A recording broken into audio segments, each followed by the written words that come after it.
Gibran yang juga mendengar bagaimana Pak Prabowo seakan mengadili kesalahan-kesalahan bapaknya di depan mata dia sendiri, juga makin khawatir dengan nasibnya sebagai wakil presiden.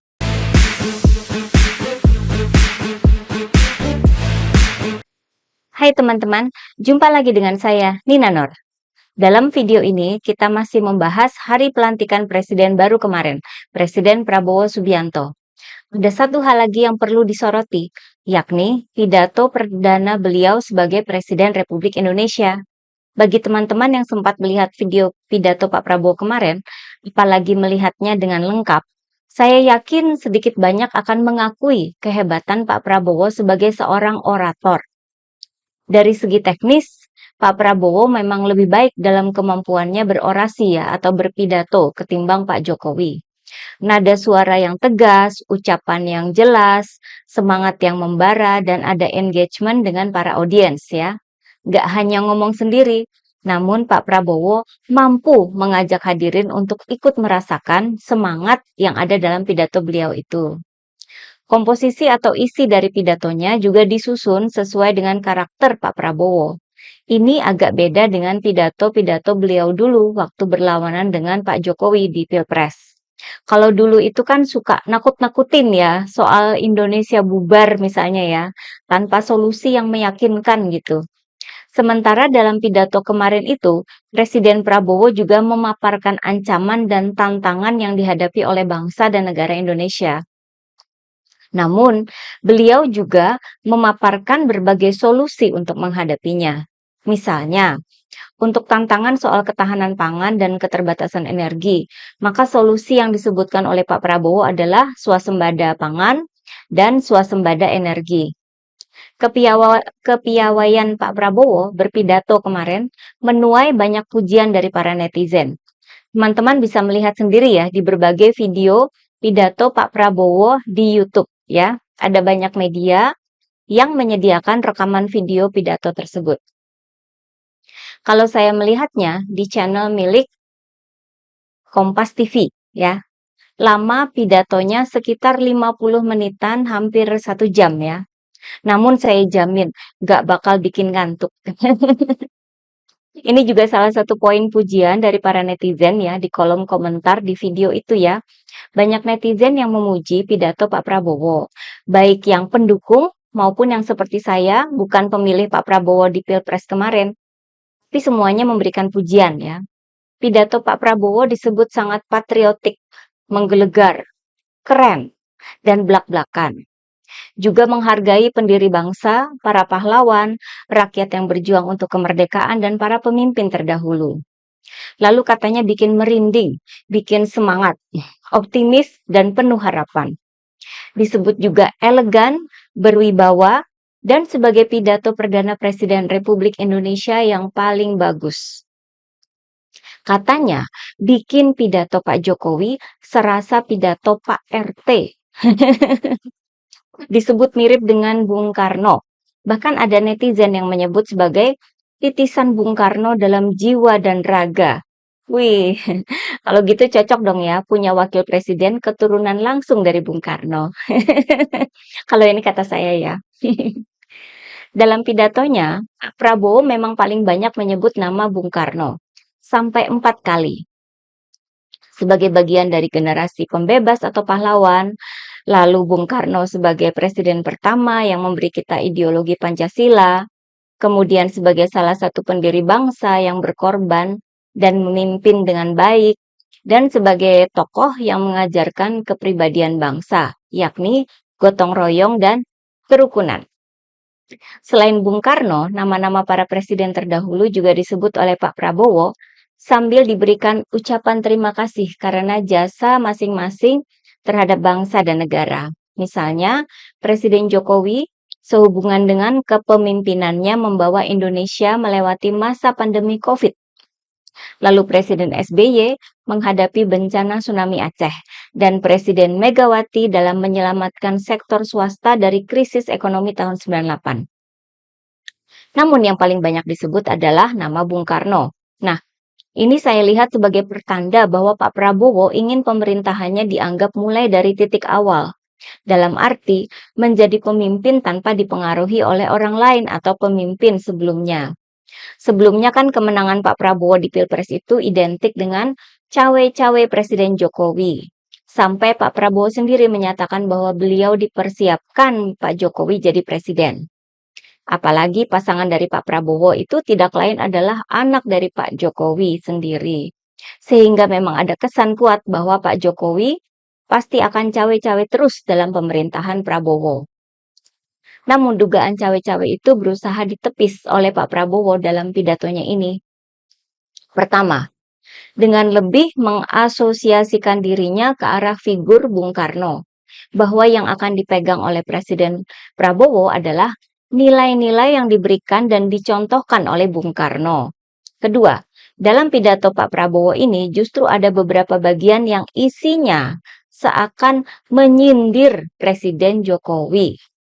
Sebagai pemimpin politik, jangan kita terlalu senang melihat angka-angka statistik yang membuat kita terlalu cepat gembira, terlalu cepat puas, padahal kita belum melihat gambaran sepenuhnya. Kita merasa bangga bahwa kita diterima di kalangan G20. Kita merasa bangga bahwa kita disebut ekonomi ke-16 terbesar di dunia. Tapi, apakah kita sungguh-sungguh paham? Apakah kita sungguh-sungguh melihat gambaran yang utuh dari keadaan kita? Apakah kita sadar bahwa kemiskinan di Indonesia masih terlalu besar? Apakah kita sadar bahwa rakyat kita dan anak-anak kita banyak yang kurang gizi? Banyak rakyat kita yang tidak dapat pekerjaan yang baik. Banyak sekolah-sekolah kita yang tidak terurus. Saudara-saudara sekalian, kita harus berani melihat ini semua. Dan kita harus berani menyelesaikan masalah ini semua. Itu tadi teman-teman bisa mendengar sendiri ya, hanya dalam sekitar 1,5 menit pidatonya, Pak Prabowo menyentil Pak Jokowi berkali-kali. Bicara soal angka-angka statistik, di mana kemarin-kemarin kan Pak Jokowi ini surveinya makin tinggi saja menjelang habis masa jabatannya, mencapai lebih dari 80%. Pak Jokowi juga sangat bangga dengan status Indonesia yang sudah termasuk dalam negara-negara G20. Tapi di balik itu semua, ternyata kondisi bangsa ini malah parah. Kemiskinan masih besar. Kelas menengah juga mengecil karena sebagian masuk ke level masyarakat miskin. Ternyata ada belasan juta anak yang berangkat sekolah tanpa sarapan. Dan masih banyak sekolah rusak di seantero negeri ini. Belum lagi makin banyaknya PHK, mencapai lebih dari 50.000 orang, dan makin susahnya mencari pekerjaan. Itu kenyataan yang sebenarnya di lapangan ya. Tapi Pak Jokowi di hari-hari terakhirnya sebagai presiden malah bikin kampanye memoles dirinya sendiri. Sebagaimana diakui oleh mantan Menkominfo, Budi Ari. Nah, kata-kata Pak Prabowo dalam pidatonya itu kan seakan mengadili kesalahan-kesalahan Pak Jokowi, membongkar dosa-dosa Presiden Jokowi. Kayak ngomong gini, itu 10 tahun jadi presiden ngapain aja? Kok masyarakat miskin masih banyak aja? Kok masih banyak anak-anak yang kurang gizi? Kok masih banyak sekolah yang rusak? Kan gitu kesannya. Itu Pak Prabowo menyentilnya di depan hidung Pak Jokowi dan keluarganya yang hadir di acara pelantikan kemarin ya, yang sempat disorakin sama hadirin. Dan gak cuma sekali itu ya, masih ada lagi bagian dari pidato Pak Prabowo yang menyindir Pak Jokowi. Seperti di bagian ini ya, Pak Prabowo menyebut bahwa sebagai pemimpin itu tidak bekerja untuk diri sendiri, juga bukan untuk kerabatnya, melainkan harus bekerja untuk rakyat. Perkataan Pak Prabowo ini disambut dengan tepuk tangan meriah dari para hadirin ya. Semua juga tahu kan, siapa yang bekerja keras untuk kerabatnya. Siapa yang jungkir balik mengubah konstitusi demi kerabatnya. Pak Prabowo juga membahas soal korupsi ya, bahwa sudah terlalu banyak kebocoran anggaran dan tindakan korupsi. Pak Prabowo juga menekankan pentingnya peran pimpinan dalam pemberantasan korupsi. Dengan menyebut pepatah, ikan menjadi busuk, busuknya mulai dari kepala. Poin-poin ini kan semua malah nampol ke arah Pak Jokowi. Selama 2 periode jadi presiden, korupsi malah makin naik angkanya. Terus Pak Jokowi ngapain aja dong?